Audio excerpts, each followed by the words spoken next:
उसे गायकी और अपने गांव से बेशुमार मोहब्बत थी। उसका और उसके गाने का अंदाज नौजवानों को झूमने पर मजबूर कर देता था। लेकिन सियासत उसके जान की दुश्मन बन बैठी। सिद्धू मूसेवाला, जी हां, वो नौजवान सिंगर जो युवाओं के दिलों की धड़कन था। उसकी आवाज हमेशा हमेशा के लिए खामोश हो गई। दिन दहाड़े हत्यारों ने उस पर ताबड़तोड़ गोलियां बरसाईं।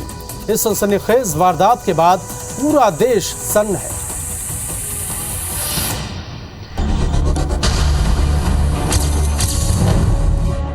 एक सिंगर जिसकी गायकी थी कमाल, जिसका अंदाज था निराला, जो था सबका प्यारा, लेकिन कोई था जो चाहता था उसकी मौत। बंदूक से खामोश की दिलकश आवाज। 29 मई वो दिन बेहद मनहूस था, क्योंकि उस दिन करोड़ों दिलों पर राज करने वाली एक आवाज हमेशा हमेशा के लिए खामोश हो गई। सिद्धू मूसेवाला के दुनिया भर में चाहने वाले थे, लेकिन दुश्मनों की भी कमी नहीं थी। वारदात वाले रोज भी सिद्धू बेपरवाह अपनी गाड़ी में सवार होकर मौसी के घर जाने के लिए निकला। हत्यारों ने तो पहले ही सिद्धू की गाड़ी का पीछा किया और फिर अचानक ओवरटेक कर गाड़ी को रोक दिया। सिद्धू हत्यारों को अपना फैन समझ रहा था, लेकिन उसे क्या पता कि ये कोई फैंस नहीं, बल्कि उसे मौत की नींद सुलाने आए जालिम थे।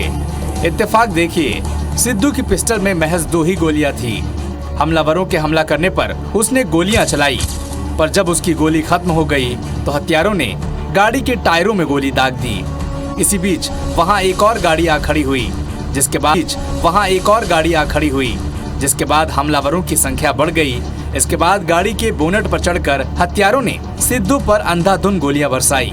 कातिलों ने उस नेक दिल पर जरा भी रहम नहीं दिखाया।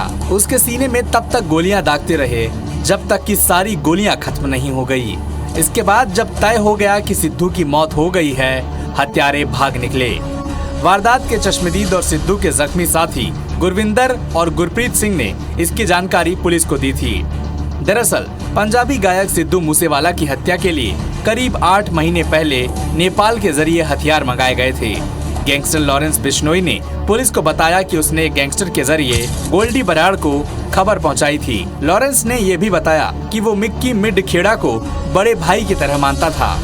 विक्की ने ही उसे पंजाब यूनिवर्सिटी का छात्र संघ अध्यक्ष बनाया था।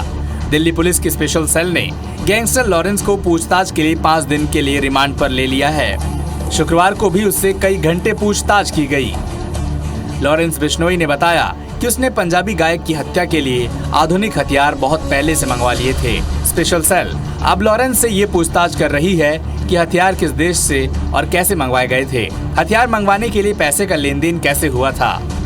इधर मध्य प्रदेश के मुरैना में लॉरेंस गैंगस्टर लॉरेंस बिश्नोई के पटौदी गुरुग्राम निवासी 2 गुर्गों को गिरफ्तार किया है। पुलिस ने इनके मददगार स्थानीय बदमाश रामदत्त को भी गिरफ्तार किया है। दोनों गुर्गों पर हरियाणा में हत्या समेत दूसरे केस दर्ज हैं। दोनों पर हरियाणा पुलिस की ओर से 15-15 हजार का इनाम भी घोषित है। पुलिस मूसेवाला हत्याकांड से दोनों आरोपियों के तार भी खंगाल रही है। दूसरे 2 व्यक्ति जो पाटोदी थाना क्षेत्र गुड़गांव के रहने वाले हैं और गुड़गांव के पाटोदी थाने में फरवरी के अंदर डबल मर्डर किए हैं और तब से ये फरार चल रहे हैं और पाटोदी थाने से इनको 15-15 हजार का इनाम दे दिए। आगे से इनकी तफ्तीश चल रही है। सिद्धू मूसेवाला हत्याकांड को लेकर पुलिस कई कड़ियां जोड़ रही है। खुलासे दर खुलासे हो रहे हैं। हत्यारों तक पहुंचने के लिए पुलिस लगातार दबिश भी दे रही है। पुलिस के हाथ एक CCTV फुटेज भी लगा है, जिसमें 2 गैंगस्टर दिखाई दे रहे हैं। तस्वीरों में नजर आ रही गाड़ी को पुलिस मानकर चल रही है कि ये वही गाड़ी है जिसका इस्तेमाल सिद्धू मूसेवाला की हत्या में किया गया था। इधर सिद्धू मूसेवाला के पिता बलकौर सिंह और मां ने चंडीगढ़ में केंद्रीय गृह मंत्री अमित शाह से मुलाकात की है। इस दौरान मूसेवाला के पिता रोने लगे। उन्होंने हत्याकांड की जांच केंद्रीय एजेंसी से करवाने की मांग की है।